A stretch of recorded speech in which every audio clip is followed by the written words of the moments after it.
United Auto Workers Union strike is one step closer to an end this morning. The union has reached a tentative agreement with Stellantis, one of the big three automakers. The deal comes just 3 days after another tentative deal with Ford. This agreement with Stellantis, which makes Dodge, Ram, Chrysler, and Jeep brands, is similar to that with Ford. In an update posted online, UAW President Shawn Fain calls the contract a major victory. Done the impossible. We have moved mountains. We have reopened an assembly plant the company closed.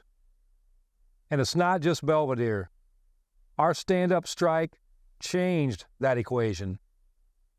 Not only did we not lose those 5,000 jobs, we turned it all the way around. By the end of this agreement, Stellantis will be adding 5,000 jobs.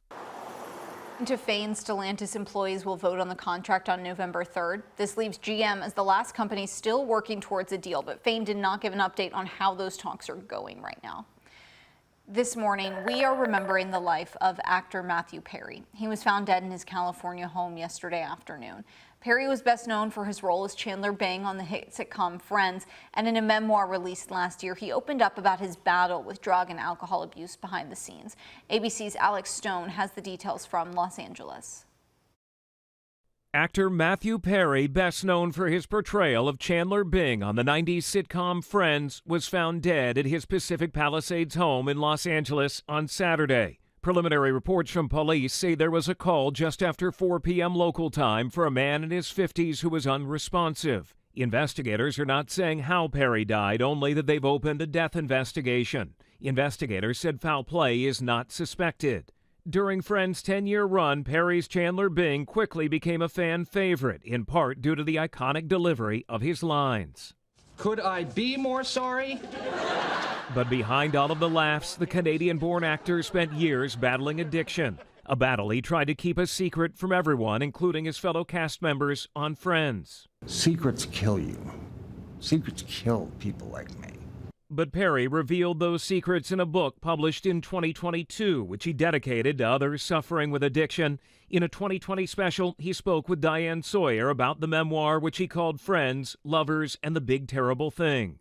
It was important to me to do something that would help people. You sure know how to make people fasten their seatbelts. Oh, good. Thanks.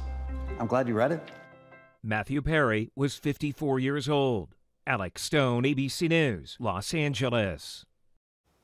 A heartbreaking story there. We're going to turn, though, back to our local stories because October is Domestic Violence Awareness Month. And according to the National Domestic Violence Hotline, more than 12 million Americans every year are the victim of physical violence, rape, or stalking by an intimate partner. Now there is a call to action about just that in New Albany.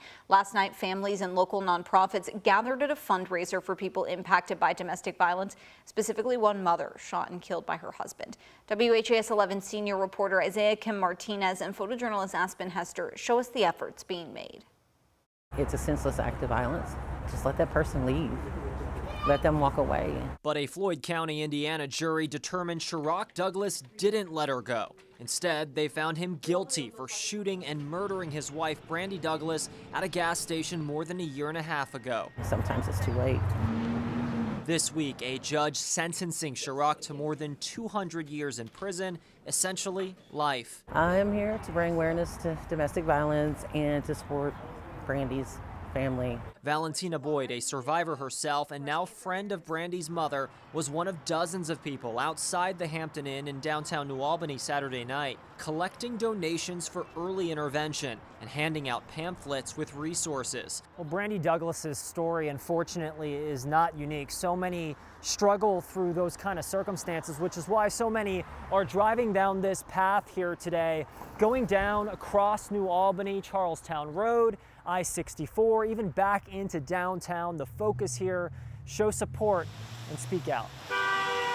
Several cars in a row had their hazard lights on, some with messages declaring they stand for healthy homes. While the rain was a challenge, the weather wasn't stopping them. Now is better than ever. Michelle Morris, director of sales at that Hampton Inn, offered up space inside and out for this group to have a platform. Now we have an opportunity to show people what it means to speak up early before it's too late. It almost was for Boyd. September 18, 2021, my ex unloaded a .357 Magnum on me in the city park, hitting me once in the back and once in the hip.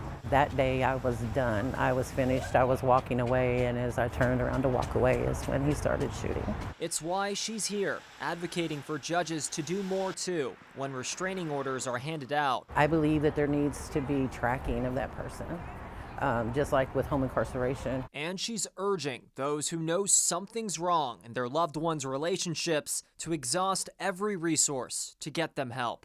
Isaiah Kim Martinez, WHAS11 on your side.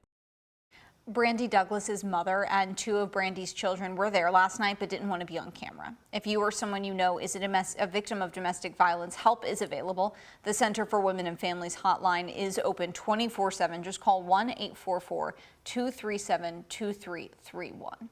Some other local news now. A Louisville man wanted by LMPD for stabbing his wife is dead after a police chase early Saturday morning in western Kentucky.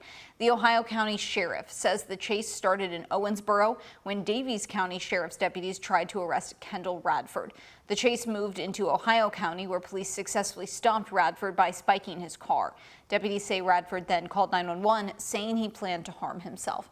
The chase ended at the intersection of I-165 and Western Kentucky Parkway. At that time, Radford's car crossed the median into oncoming traffic and hit a guardrail. Police say they tried to save Radford, but he died at the scene. The Ohio County Sheriff's Office is investigating. Taking a turn here now on to sports. After a weekend off, U of L came back ready to win last night. The Cards, thanks to a career day from Jaward Jordan, who had 163 yards and 2 touchdowns, destroyed the Duke Blue Devils. The team had a shutout win with a final score of 23-0. Over in Lexington, bit of a different story. UK hosted a bitter rival, number 21 Tennessee. The Cats made it a 2-point ball game in the third quarter, but the Vols walked out of Kroger Field with the win. The final score was 33-27, marking 3 straight losses for the Cats. Later on GMK, Mason Horodisky will have the highlights from those games, plus IU and Lou City.